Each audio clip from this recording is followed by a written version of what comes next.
They didn't know my parts were now being tested by a racing team in Durban, or that an investor from Pretoria was waiting for my final signature. Neither did they know have just secured a contract to supply customized parts to a car dealership in Johannesburg that morning. At the family braai in Cape Town, the air was thick with the smell of bourgeois and judgment. My wife, Thabo, sat quietly as my mother, Patricia, sneered, "Sipho, when are you going to stop playing at this mechanic nonsense and get a proper job?" The table erupted in laughter, my sister Lerato adding, "He's still fixing old backies in that dusty shed. What's next, a spaza shop?" I forced a smile, my grip tightening on my beer. They didn't know I'd just secured a contract to supply custom parts to a car dealership in Johannesburg that morning. My Uncle Vusi raised his glass. To real careers, not backyard dreams. Lerato leaned in, loud enough for all to hear. He still uses a cracked phone screen. How's he going to run a business? My pulse thumped, but I stayed calm. They didn't know my parts were now being tested by a racing team in Durban, or that an investor from Pretoria was waiting for my final signature.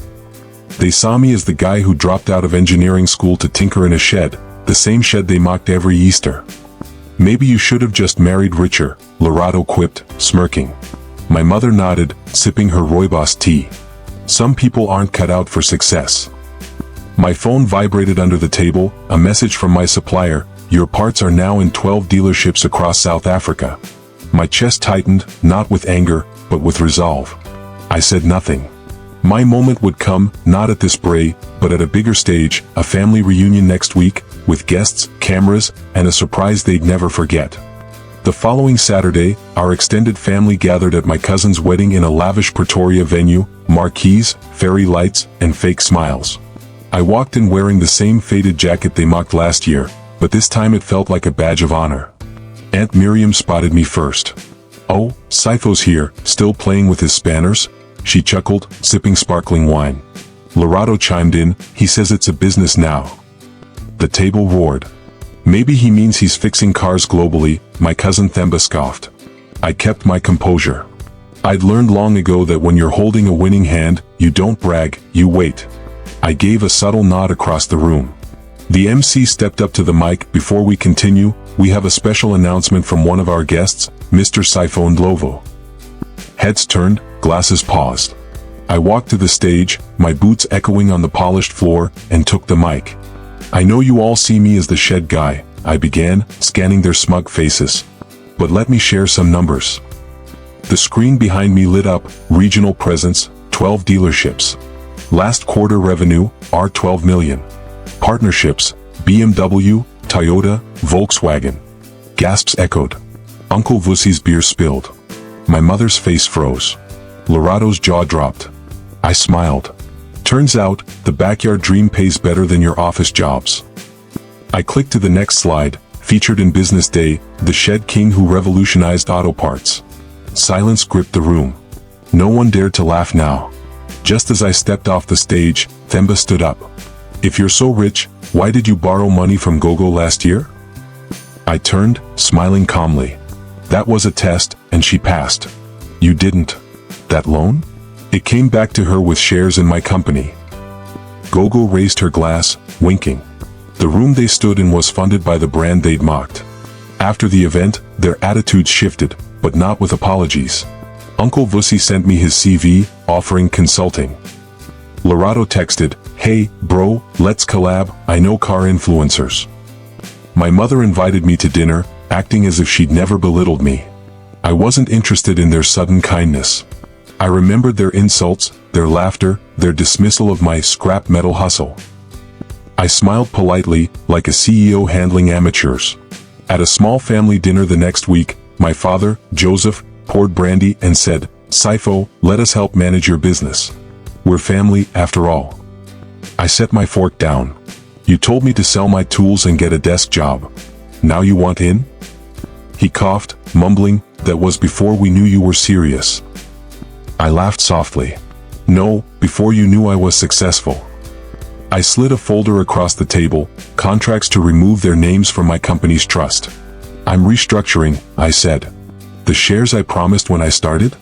Voided." Lerato's voice cracked. "You can't cut us off." I stood. "When I needed support, You laughed. Now you want the rewards. My father tried to speak, but I cut him off. You treated strangers better than me. I walked out, leaving them stunned, unaware of the bigger blow to come. 3 weeks later, I stood outside my new headquarters in Johannesburg, a 20-story glass tower. Reporters swarmed, cameras flashed, a banner reading Glovo Auto, from shed to skyline stretched across the building. On live TV, the host asked, "Saifo, from a shed to a global brand, what's your message to those who doubted you?" I looked into the camera. The quiet ones don't shout. We build. The crowd cheered, and online, hashtags like #ShedKing and #SaifoRising trended. Back in Cape Town, my family watched in silence. Then came the twist. The host smiled. Saifo has one more announcement. I took the mic. I'm launching the Underdog Fund, our $25 million to support young entrepreneurs who've been mocked or dismissed, just like I was. The screen displayed the first 10 recipients, kids from townships, rural areas, and orphanages I'd mentored in secret. My family leaned forward, expecting their names. They saw none. I looked into the camera. To those who told me to get a real job, thank you.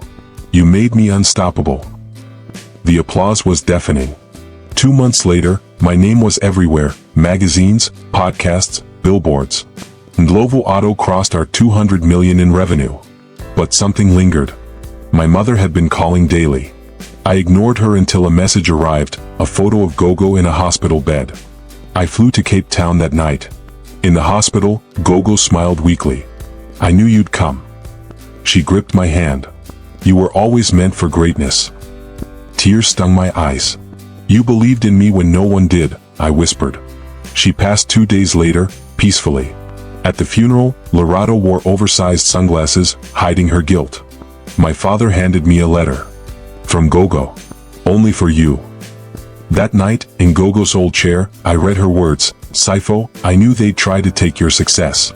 The house, the land, my savings, they're yours. Check the attic. In the attic, I found a locked box. Inside, a binder, documents, photos, a USB drive labeled for Saifo. On it, a video of Gogo, younger, fierce, the trust fund your father said was lost? He used it to start Lorado's boutique under her name. They stole it from you. I went public the next day, a press release, the video, the trust documents. News headlines screamed, family stole his inheritance, now he owns their legacy. Their boutique's licenses were frozen, their reputations shattered. Lorado posted a tearful apology online. I didn't respond. I bought their house, leased it back at quadruple the rate. When my father called, I said, you taught me business. I learned well. Then I hung up. I wasn't bitter. I was free. The boy they laughed at didn't just succeed, he became a legacy. Dear viewers, what lessons did you take away from this dramatic tale? We'd love to hear your thoughts in the comments below. If you enjoyed the story, give us a thumbs up, share it with friends and hit that subscribe button. Also, don't forget to turn on notifications so you never miss out on our latest updates. Thanks for watching and stay blessed.